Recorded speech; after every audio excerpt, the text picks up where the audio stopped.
Hello po, dito sa aking channel, Salitang Lihim. Salamat sa patuloy na nagsusubscribe. Welcome back po sa lahat. At salamat sa mga patuloy na sumusubaybay at sa mga silent viewers. Maraming salamat din po. Naway palaging payapa at positibo araw-araw ang ating kaisipan. Ngayon po ay aking ibabahagi ang isang orasyon na magagamit ninyo na may problema sa among araw-araw. Kayo ay pinagagalitan, maging kapitbahay o taong palagi na lamang galit at nagbubunga nga sa inyong harapan. Kahit na kayo ay wala namang ginagawa o sinasabi laban sa kanila o sa ibang tao. Maaari din itong subukan ninyo sa asawang bungangira o bungangero.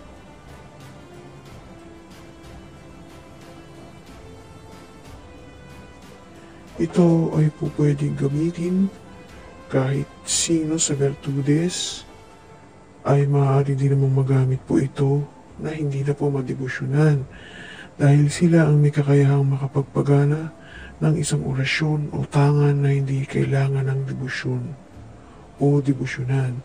Sa iba naman po na di alam kung sila ay may bertudes o bertudes, narito po ang kung pwede niyong subukan, subalit kailangan debosyonan muna ng 49 days. Babae man po kayo o lalaki, kung kayo po ay gagamit ng orasyon na ito. 49 days po na walang patlang, simulan po sa unang biyernes ng buwan. Kailangan po ay dire-diretso ang inyong pagdidebosyon hanggang makaabot kayo ng 49 days upang magamit ang orasyon na ito. Tandaan po na kailangan po munang debosyonan ng 49 days kung kayo po ay hindi bertudes at para siguradong bibisa po sa gagamitan ninyo nito.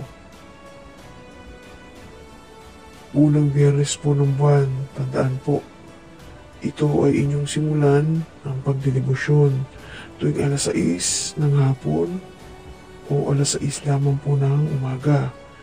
Ito ang araw o oras. Isang tumasampalataya lamang po at isunod ang orasyon. Pwede nyo na rin subukan ang orasyon na ito kung hindi nyo po alam na kayo ay bertudes o hindi. At kung hindi naman po ay kailangan ninyong debosyonan. Ang orasyon na ito ang makapagpapapigil sa kaharap mo na makapagsalita. Kahit pag gusto nilang magsalita, subalit sa isip lamang nila masasabi ang kanilang nais sabihin na salita na hindi magandang lalabas sa kanilang bibig o sa bibig ng inyong kaharap.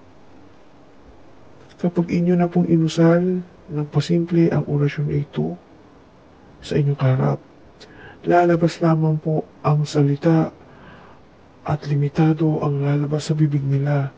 Lalo na kung masama ang sasabihin, ay hindi talaga nito mabibigkas sa kanilang bibig ang gusto nilang sabihin na hindi maganda laban sa inyo.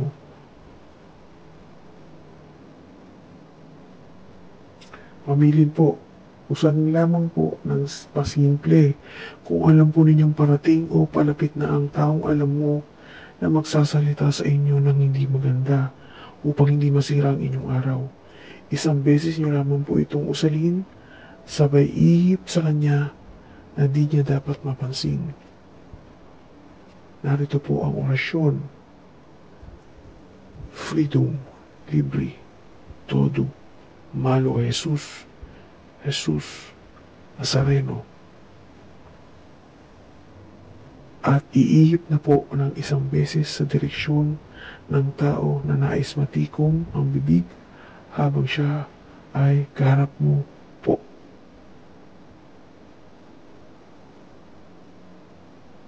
Ito po ay mabisa at subok ko na kung kaya't inyo na po itong magagamit. Subalit aking pong paalala na huwag gagamitin sa panloloko o masama ang orasyon na ito dahil ito ay may balik na karma. Hindi nyo aasahan. Pakiusap lamang po at ito po ang aking pamilin at lagi niyo pong tatandaan. Maging mabuting tao po sa lahat ng kapwa at may magandang karma para sa inyo. Maraming salamat sa mga hindi nag-iisip ng ads. Magbibigay po ako ng isang orasyon bago matapos ang taon na ito. Ito ay ang pangproteksyon, pangkalahatan. Para sa inyo, sa buong Enero lamang po ang bisa nito. Ito po ay isang simpleng pasasalamat upang kahit na papaano kayo po ay maproteksyonan sa unang buwan ng taon ng 2025. Maraming salamat po at hanggang sa muli mga kalihim.